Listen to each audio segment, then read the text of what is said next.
Assalamualaikum warahmatullahi wabarakatuh. Nama saya Nurul Faisa, NBI 146200240. Di sini saya akan menjelaskan sedikit mengenai eh, dua software yang biasa digunakan untuk membantu kita dalam mengerjakan tugas akhir, tesis, disertasi, skripsi, dan penelitian-penelitian lain. Nah, eh, yang pertama itu ada eh, software yang bernama Publish Publish or Perish. Nah, ini digunakan kita untuk mencari artikel-artikel atau jurnal-jurnal yang membantu kita dalam penelitian kita atau dalam tugas akhir kita. Jadi, ini software atau aplikasi. Pertama kita cari dulu di ini harsing.com, publish or perish. Kita klik. Setelah itu kita cari klik publish or perish on Microsoft Windows. Soalnya saya pakai Windows. Setelah itu scroll dan kita download di sini. Publish or perish installer for Windows. Nah, setelah di-download seperti ini, saya sudah mendownloadnya.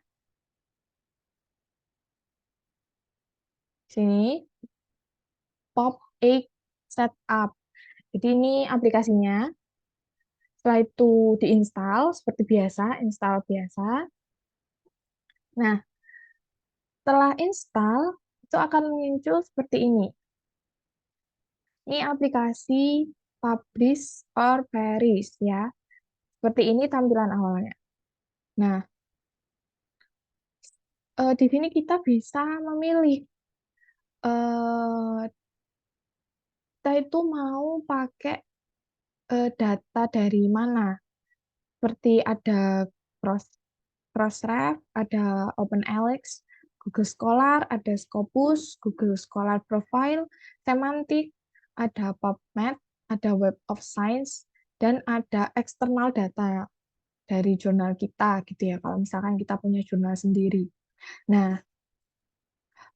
dari ini semua tuh yang istilahnya yang kita bisa akses dengan mudah, dengan gratis, dengan gampang itu Google Scholar. Jadi saya akan pakai Google Scholar aja.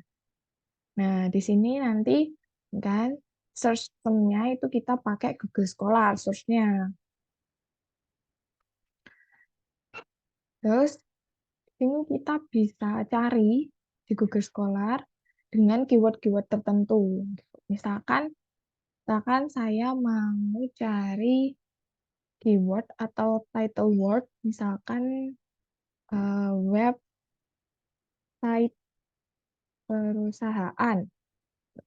Kita coba search untuk title word-nya seperti ini. Apakah bisa? Nah, di sini selain kita masukkan title word, keyword, kalau keyword itu lebih ke topik ya, misalkan kayak data mining, data atau deep learning, atau web, Laravel, dan lain-lain kayak gitu. Kalau misalkan publication name itu dari publikasinya itu dari mana. Terus kalau autornya jelas dari penulisnya itu siapa. Terus ini ada results-nya itu kita pakai 200 aja, nggak usah banyak-banyak. Nah, di sini ada years. Years ini kita gunakan kalau misalkan kita mau search artikel atau jurnalnya itu dari tahun berapa sampai tahun berapa, kayak gitu. Misalkan kita pakai tahunnya 2019 sampai 2023 misalkan untuk jangka waktu tertentu. Tetapi saya pengen lihat aja ini kalau misalkan default seperti ini itu kita akan tahu gitu. Jadi jurnal-jurnal tersebut tuh dari tahun mana, tahun berapa sampai tahun berapa gitu. Kan saya search dulu. Nah, di sini masih load ya dari 50. Nah, dari 200 karena kita batasi sampai 200. Ini sebenarnya itu bisa lama, bisa lebih banyak kalau misalkan kita mau. Ini kita bisa ganti ada 20, ada 50, ada 1000. Itu tergantung kita. Tergantung kita itu maunya berapa jurnal. Kita mau lihat berapa jurnal. Nah, di sini ada keterangannya. Ini ya, bagian sini. Citation Citation Matrix. Nah, di sini ada publication years-nya. Ini jurnal-jurnal dari 200 jurnal ini itu terdiri dari tahun 2007 sampai 2023. Tuh. Terus papernya, ya ini paper-papernya itu ada 200 karena kita search-nya sampai 200. Stationnya kayak gitu. Terus ini ada beberapa author dan indeks-indeks yang lain. Nah, ini kita bisa lihat nih banyak sekali eh, judul-judul yang pengen kita lihat gitu, dan ada juga publisher-nya, terus udah ada type of filenya, tipe filenya, publikasinya itu dari mana, terus juga setiap tahunnya, rank-nya itu ada semua. Nah, di sini banyak ya. Nah, kalau misalkan kita pengen cari 1000 misalkan, terus kita pakai jangka waktu eh, 5 tahun terakhir, itu berarti 2018 sampai 2023. Kan kita search, ada berapa data yang bisa kita dapatkan. Nah, kita tunggu aja, karena kita cuma pakai jangka waktu 5 tahun, jadi nggak, nggak akan sebanyak itu. Nah, di sini sudah ada sebanyak 201 paper. Jadi dari 5 tahun terakhir udah ada 201 paper tentang website yang title wordnya atau judulnya itu eh, website perusahaan. Tuh, udah ada 201. Nah, misalkan kita lihat yang pertama ini ya, karena oh ini ya, kita lihat yang pertama ini apa ini? Perancangan user interface design dan user experience mobile responsive pada perusahaan. Ini year-nya 2020, jurnalnya dari publishernya dari jurnal media Budi Dharma. Type-nya ini apa ya? Bisa kita lihat. Nah, langsung masuk ke web. Sini kita bisa lihat dia masuk ke web dari jurnalnya Budi Dharma alias publishernya. Terus kita bisa lihat di sini perancangan desain user, ini keywordnya. Nah, ini full tag-nya di sini PDF-nya. Kita bisa lihat.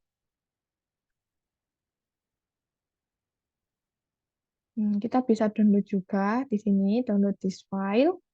Bahkan kalau kita pengen lihat isinya tuh apa, kayak gitu.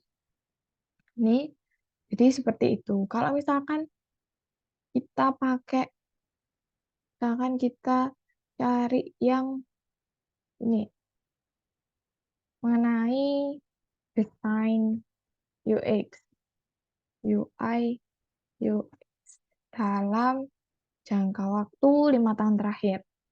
Itu dapat berapa?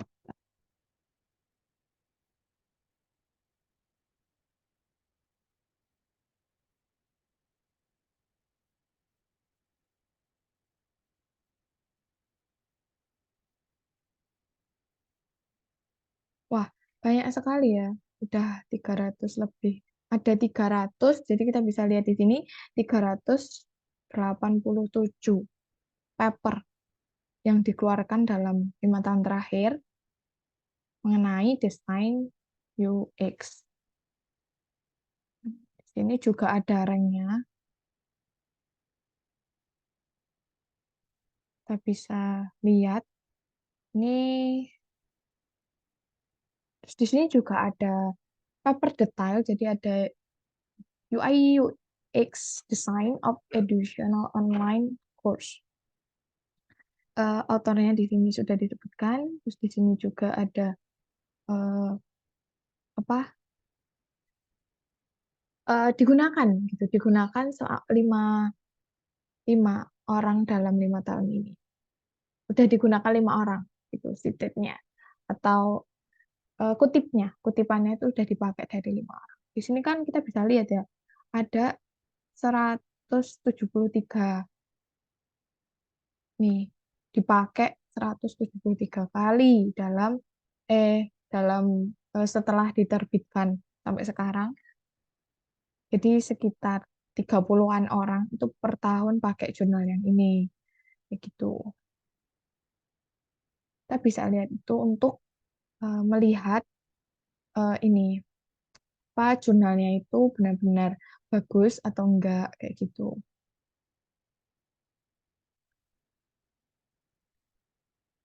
Nah, seperti itu kita bisa buat untuk cari-cari jurnalnya.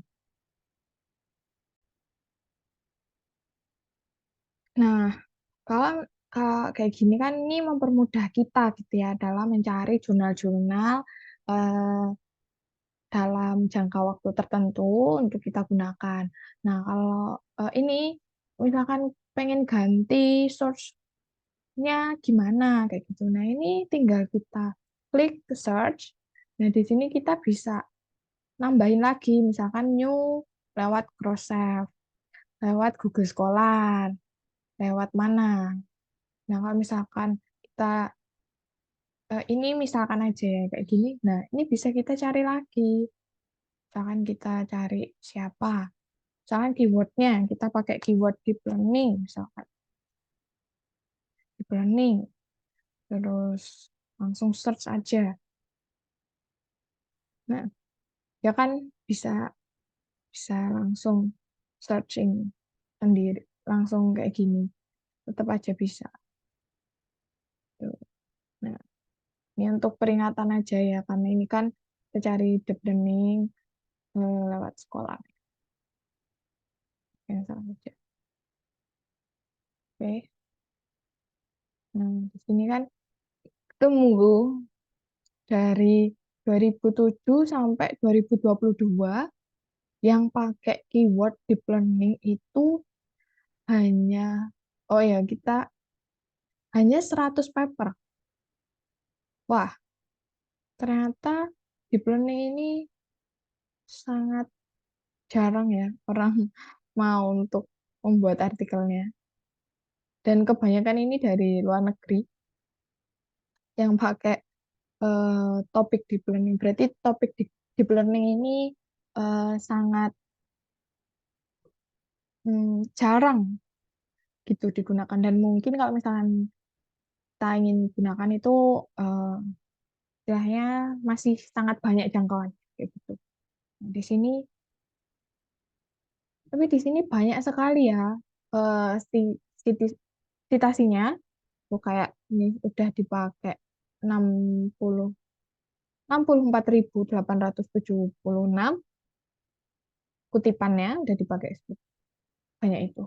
Ini juga, oh ini punyanya Goodfellow. Ini penemu, ini juga profesor deep learning yang sangat terkenal ya. Jadi seperti itu. Seperti itu caranya. Oke. Selanjutnya saya kita pindah untuk ke eh, software kedua atau aplikasi kedua. Tapi ini lebih ke website ya. Jadi namanya paperpol.com. Nah, di Paperpol ini seperti ini tampilan awalnya. Kita get start gitu ya. Kalau misalkan kita belum punya akunnya, itu get start. Nah, kalau ini saya udah punya. akunnya di sini udah pakai akun saya di sini. Nah, ini sudah ada akun saya. Jadi kita bisa langsung masuk ke paperpole-nya. Kalau misalkan kita belum punya akun, ya kita buat akun dulu. Buat akunnya cukup gampang karena hanya dengan memasukkan Gmail, eh, membuat password baru dan username, hanya itu. Nah, ini pakai bahasa Inggris ya. Jadi ini biasanya lebih banyak dipakai ketika kita tesis atau kita buat artikel-artikel berbahasa Inggris. Jadi ini sangat membantu untuk memperbaiki grammar, parafrase, gra- parafrase kalimat dalam bahasa Inggris kayak gitu. Nah, misalkan saya di sini punya jurnal berbahasa Inggris. Jadi di sini saya punya artikel yang saya download dari sciencedirects.com. Di sini tentang deep learning for detection and elucidating human T-cell leukemia virus type 1 integration in the human genome. Jadi ini tentang deteksi human T-cell atau sel dalam tubuh manusia terhadap virus leukemia tipe 1 gitu.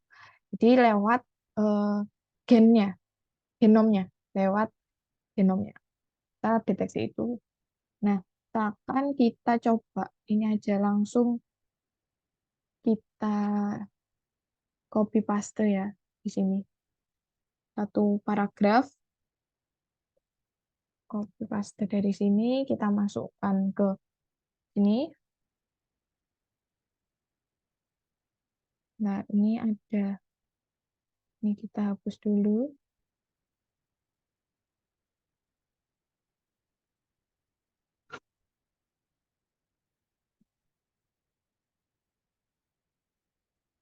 Nih, bentar.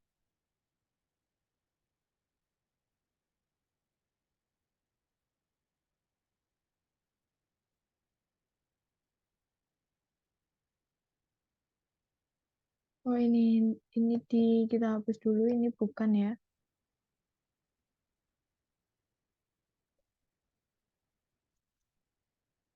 Biar kita lihat lagi.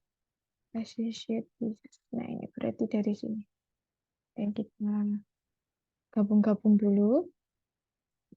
Karena kita copy paste, jadi pasti bentuknya seperti ini. Tidak tertata. Jadi kita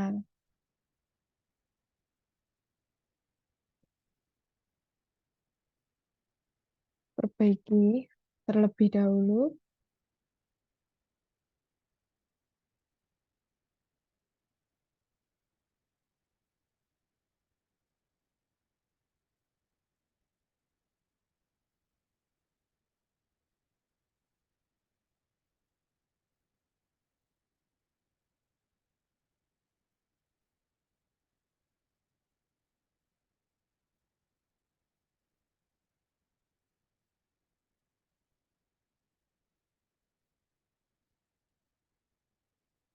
Nah, seperti ini ya. Ini tadi dari copy paste itu kita bisa nih, dia scanning 50%, scanning dulu.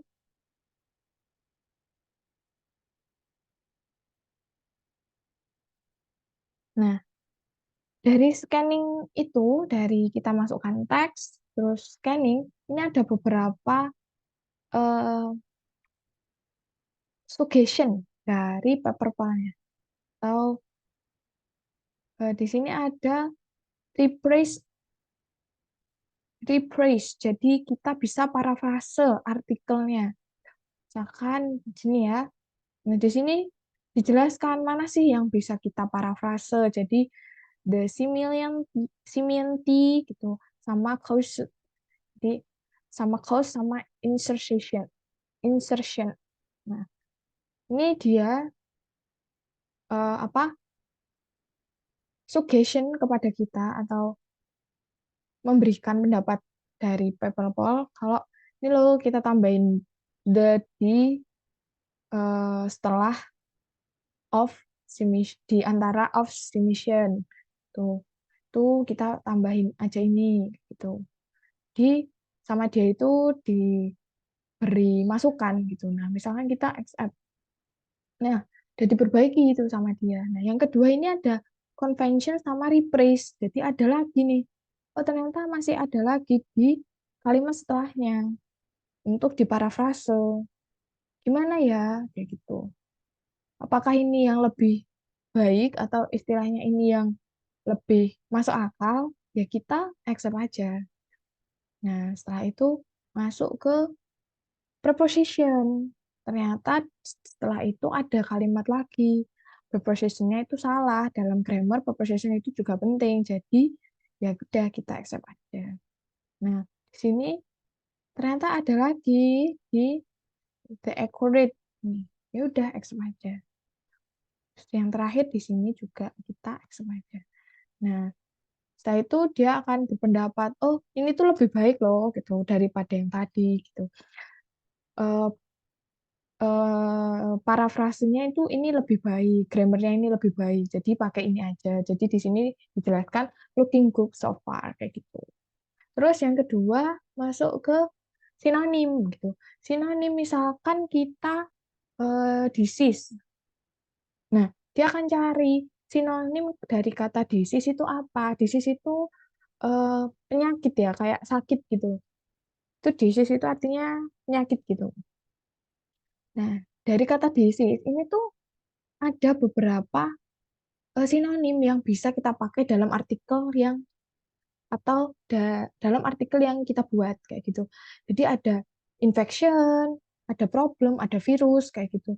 Itu kita bisa pakai dan di sini tuh udah ada presentasinya kayak gitu. Kayak lebih baik pakai yang ini gak sih kayak gitu loh. Dari sinonim disease itu lebih baik pakai infection karena kenapa 60% itu lebih masuk akal kayak gitu. Kalau misalkan kita pakai yang lain, kayak ini, infection, sinonimnya apa? Gitu. Nah, ternyata dia udah yang terbaik kayak gitu daripada yang lain. Jadi ada bakteria, ada inflammation, ada contamination. Itu ternyata infection memang yang lebih baik daripada yang lain. Tuh, kalau misalkan kayak ini disease, disease. Nah, kita pakai aja infection. Selesai. Ya gitu. Atau kita pengen cari lagi apa ya yang lebih masuk akal kayak myopathy. Apakah ada yang lain? Oh, ternyata nggak ada. Berarti ini nggak ada sinonimnya, berarti cuma itu aja kata-katanya. Itu. Atau kita pakai yang lain yang kita eh, nggak tahu kayak gitu ya. Atau yang bagi kita atau enggak itu lebih kita bisa pahami misalkan. Nah, ternyata ini berarti ini adalah kata-kata eh, biologisnya kayak gitu. Jadi nggak ada sinonimnya misalkan. Tuh, Kak. Seperti ini disorder. Apakah ada kata yang lebih baik ya? Nah, nggak ada. Berarti disorder adalah kata biologinya kayak gitu. Sedangkan di sini juga ada disease lagi. Apakah disease di sini sama di bawah itu akan pakai kata-kata yang sama? Nah, ternyata enggak kayak gitu. Infection justru presentasinya lebih rendah daripada yang bawah tadi. Di sini lebih disarankan dengan menggunakan kata problem daripada infection. Padahal yang di bawah tadi kita disarankan untuk pakai infection gitu. Nah, jadi si paperpol ini pintar kayak gitu. Dia tuh membaca semua teks kita dan memperbaikinya dengan lebih masuk akal kayak gitu. Lebih masuk akal dan lebih eh, baik grammarnya. Kayak seperti ini ternyata disis di bagian sini dan di bawah tadi itu berbeda. Disis di sini kita disarankan untuk pakai the problem. So, kita ubah aja gitu. Nah, selanjutnya ini ada translate to English. Nah, translate to English itu misalkan kita buat artikel, kita bingung bahasa Inggrisnya apa ya. Itu kita bisa. tulis dulu pakai bahasa Indonesia. Misalkan di sini kita teruskan kayak virus ini sangat berbahaya. Itu kita bisa translate. Kita tinggal drag aja seperti ini, dia langsung translate. Virus ini sangat berbahaya. Nah, dia udah detection dari Indonesian ke English kayak gitu. Kita langsung copy aja. Oke, terus kita replace. Nah, apakah ini baik? Dangerousnya kita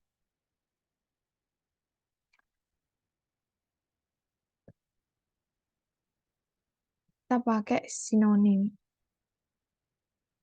Kita pakai sinonim ini. Nah, ternyata dangerous udah yang paling baik kayak gitu. Jadi kita bisa bolak-balik gitu ya. Jadi sebelum sebelum kalau misalkan bingung kayak gitu ya, kok udah di drop tapi udah di apa? Udah di drop tapi kok enggak muncul ininya. Jadi lebih baik kita ini dulu, lebih baik kita klik dulu, baru kita sinonimkan, baru kita ketik di sini di sini.